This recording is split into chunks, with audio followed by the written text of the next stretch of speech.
Hello, what's up everybody? My name's Dazz and welcome to another episode of Tekkers Lad. Today I'm going to be taking a look at this mid-range smartphone device with a premium flagship quality build, the TCL 10 Pro.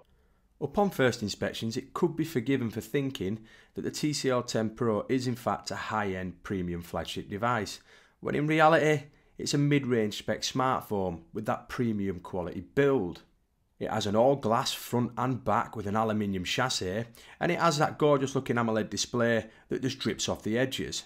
This is not one that you'd find on a Samsung device though, as it is manufactured in-house by TCL themselves. The back of the device has a lovely matte finish and the light bounces off it, and the quad camera setup on the back sits embedded within the device, so you don't have any of that protruding that you see on a smartphone in 2020. This means that when laying the device flat, it'll sit flush on the surface. The volume rocker and power controls on the side are made out of metal, which is a nice surprise at this price, but overall I would be extremely wary of how slippy this device is. It's very slippy and very easy to scratch. Put a case on and protect yourself from any further damage. Taking a look on top of the device then, we've got that rare 3.5mm headphone jack, an IR blaster and a microphone. And on the bottom of the device we've got a SIM tray slot, USB-C, a microphone and a speaker. Taking a look at the specs then, it's got a 6.4 inch AMOLED curved 1080p display with a Snapdragon 675, 6GB of RAM, a 4500 mAh battery, triple camera setup, Android 11 with TCL UI over the top and NFC. Overall, for TCL to include a curved AMOLED display at this price point, it's a very nice and welcomed addition. If you're used to the high-end flagships though, you are going to notice a difference. It doesn't quite have the high-nit brightness that you see on the top-end flagships, but it does get bright enough to enjoy it outside without any drawbacks. It also gets dim enough for you to enable to lay in your bed on an evening and continue reading or playing your games and your apps, while your missus or your wife lays next to you. If we have a look inside the display settings, you'll see that TCL has added their own NXT Vision. This is basically a little software addition that enables you to do a few visual enhancements. You can increase SDR up to HDR, and it also has a reading mode that will eliminate any bright colours and enable your eyes just to concentrate on the blacks and the darker colours for reading. And at the bottom it has a sunlight display which is supposed to increase readability under sunlight itself. I didn't really see a massive boost to this while I was using it outside. Deeper within the settings we've got some colour temperature adjustments, so you can have that cool look which will give you that blue screen, or you can make it a little bit warmer, which is something that I tend to use. It looks a lot better on the eyes. But if you're not bothered, you can just leave it in the adaptive display default setting and that'll adjust based on the ambient lighting. If we go back into the settings, we can see it does have an always on display. This enables you to have some notifications and a clock while the device is switched off, saving battery power. This is one positive thing that we do have on AMOLEDs versus LCD. LCD don't have it. Inside the phone we have a Snapdragon 675 processor. It is a mid-range processor. It's not going to compete with your high-end flagship 865, but I found it to be extremely snappy. Switching between apps and games and multitasking in general was an absolute breeze. Didn't seem to get any stuttering, there wasn't much lag. And when I was scrolling up and down the web pages, although it don't have the 90Hz display, it was still fine to use. On the left hand side of the device we've got a Google Assistant button. This activates Google, but I would have liked it to have gone away if you'd have pressed it once more, which it doesn't seem to do, just stays on. If you're wondering about the fingerprint scanner, there's one embedded underneath the AMOLED display. When I was recording this video, it was probably one of the worst ones I've ever tested, but since then TCL has sent an update out and now it's probably one of the best ones there is on a smartphone in 2020. Trying out a bit of gaming then. I'm a massive gamer myself, but it tends to be mainly on consoles, not so much on mobile devices.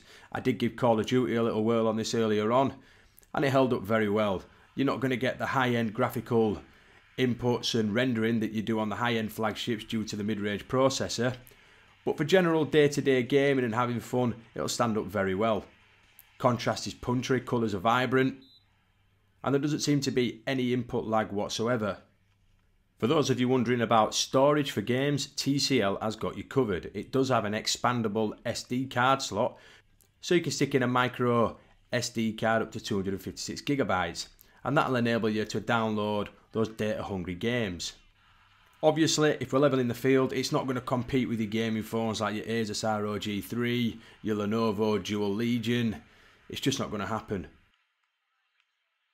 Diving into the cameras on the back, you can see what seems to look like a quad camera setup, but is in fact a triple camera setup with a depth of field sensor. And it does have two LED lights on the back that work independently to each other.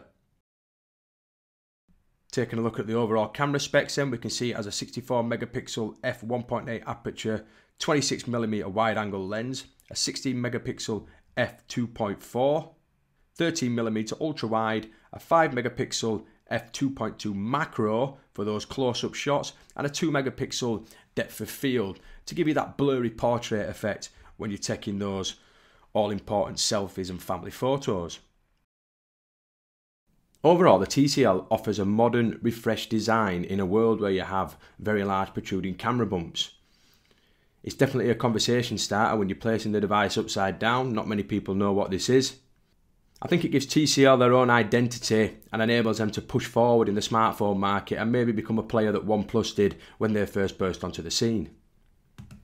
I didn't run across too many bugs within the system, but there was one or two within the settings where I was trying to adjust the brightness and the control just kept popping up and down, and it took a few presses before it actually stayed on, but I think these will be ironed out in any future updates that they do push out to the device. If you're a Netflix or media lover, you'll be happy to know that that AMOLED display does output HDR content, so if you're browsing Netflix you will pick up that dynamic range that's offered when watching Netflix. I've been watching a little bit of Iron Fist, been enjoying it really well on this device. The only problem is the speakers, as it's one single speaker at the bottom, probably not the best, but I'll let you have a listen. No, we're not, but it'll be good to clear the air. So you're going to cook, right? Yeah, nice try. We'll do it together. It'll be fun. This could be a good thing. Chance for us to slow down, catch your breath.